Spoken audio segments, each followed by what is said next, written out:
భక్తులకు శంకరుడు ఏవివ్వగలడు అంటే తనకన్నా పై స్థానం ఇవ్వగలడు. తనకన్నా పై స్థానం ఏముంది కనుక అంటే ఆయనకి కోరిక తీరక కాళహస్తిలో తాను కిందుండి కొండ మీద తీసుకెళ్ళి తిన్నడిని కూర్చోబెట్టాడు. అందుకే కొండ మీద తిన్నడు ఉంటాడు, కొండ కింద శివుడు ఉంటాడు. ఉరే నేను కింద ఉంటాను, నువ్వు పైన ఉండరా అన్నాడు.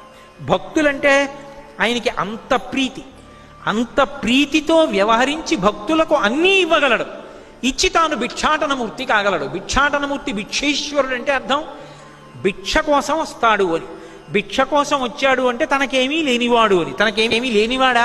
అందరికీ అన్నీ ఇచ్చేశాడు కాబట్టి తనకేం లేనివాడని కాదు. ఉరే నీకు అన్నీ ఇచ్చాను, అన్నీ ఇచ్చానని అనుభవిస్తూ ఉండిపోవడం కాదు. నీ బుర్రలో నాకు చోటు తరించిపోతావు, మళ్ళీ పుట్టవలసిన అవసరం ఉండదు. నీ బుద్ధిని నా చేతి కపాలంలో భిక్షగా పెట్టరా అని భిక్షాటనమూర్తి మన ఇంటి ముందుకొచ్చి నిలబడతాడు మహానుభావుడు ఉదారుడై.